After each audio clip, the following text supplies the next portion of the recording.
Eles construíram mais de 40 mil quilômetros de estradas nas montanhas mais altas do mundo. Ergueram cidades de pedra com uma precisão que desafia a engenharia moderna e governavam um império de 10 milhões de pessoas sem usar a roda ou a escrita.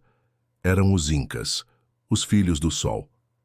Em 1532, seu império colossal, que se estendia pela costa do Pacífico, foi confrontado por apenas 168 soldados espanhóis. Como isso foi possível? Como um dos maiores impérios da Terra foi derrubado por um punhado de homens? A resposta não está apenas nas espadas de aço e nos canhões. A verdadeira história envolve uma doença invisível, uma guerra civil sangrenta e a maior recompensa já paga na história da humanidade. Para entender a queda, precisamos primeiro entender a glória. O Império Inca, chamado por seu povo de Tawantinsuyu, era uma maravilha de organização. De sua capital sagrada, Cusco, uma vasta rede de estradas e pontes conectava os 4 cantos do império.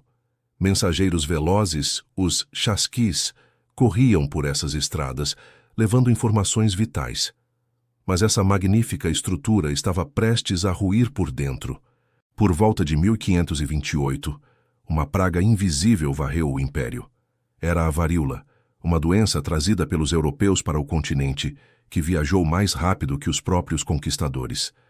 A doença matou milhões, incluindo o grande imperador Huayna Capac. Sua morte deixou um vácuo de poder devastador. Seus 2 filhos, Huáscar, o herdeiro legítimo em Cusco, e Atahualpa, um general carismático e amado no norte, mergulharam o império em uma guerra civil brutal. Por 5 anos, irmãos lutaram contra irmãos, enfraquecendo os exércitos e dividindo a lealdade do povo. O império sangrava e os espanhóis estavam prestes a chegar. Enquanto o Império Inca se autodestruía do outro lado do mundo, um homem chamado Francisco Pizarro, um soldado espanhol analfabeto, mas extremamente ambicioso e experiente, ouvia lendas sobre um reino de ouro ao sul. Após 2 expedições fracassadas, Pizarro conseguiu o apoio da coroa espanhola e reuniu uma pequena força de 168 homens, veteranos desesperados em busca de fortuna. Em 1532, eles desembarcaram na costa do atual Peru. O que eles encontraram foi um golpe de sorte inacreditável. A guerra civil havia acabado de terminar. Atahualpa havia capturado e executado seu irmão Huáscar e estava a caminho de Cusco para ser coroado como o único Sapa Inca.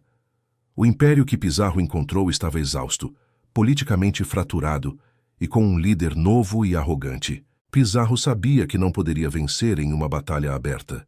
Ele precisava de um golpe audacioso. Ele convidou Atahualpa para um encontro pacífico na praça da cidade de Cajamarca. Atahualpa, no auge de seu poder e curiosidade sobre aqueles homens barbudos, concordou. Ele chegou à praça em uma liteira de ouro, acompanhado por 5.000 de seus nobres e serviçais, vestidos com suas melhores roupas, mas praticamente desarmados, em uma demonstração de poder e desprezo pela pequena força espanhola. Pizarro havia escondido seus homens nos prédios ao redor da praça. Um padre, Vicente de Valverde, se aproximou de Atahualpa com uma cruz e uma Bíblia, exigindo que ele se convertesse ao cristianismo e aceitasse o rei da Espanha como seu suzerano. Atahualpa, confuso e insultado por aquele objeto estranho, jogou a Bíblia no chão. Foi o sinal que Pizarro esperava. Canhões escondidos dispararam. O som dos arcabuzes ecoou.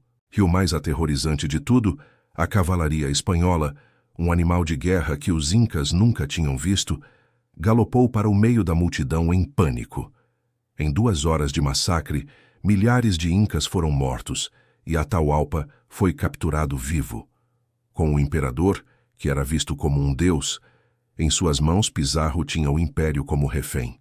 Desesperado, Atahualpa fez uma oferta lendária. Em troca de sua liberdade, ele encheria um grande quarto uma vez com ouro e 2 vezes com prata. Pizarro aceitou. Durante meses, uma quantidade inimaginável de tesouros incas, artefatos de ouro e prata de valor inestimável, chegou de todos os cantos do império para pagar o resgate. Mas, para os espanhóis, Atahualpa vivo era uma ameaça. Após o quarto estar cheio, Pizarro o acusou de traição e o sentenciou à morte. Em 26 de julho de 1533, o último grande imperador inca foi executado. O ouro do resgate foi derretido em barras e enviado para a Espanha. O Império Inca não foi conquistado apenas por 168 homens. Foi derrotado por uma tempestade perfeita, uma epidemia devastadora, uma guerra civil fratricida e a audácia implacável de um punhado de homens no lugar certo, na hora certa. A história da queda do Império do Sol é um lembrete trágico de como até os maiores impérios podem ter fundações frágeis.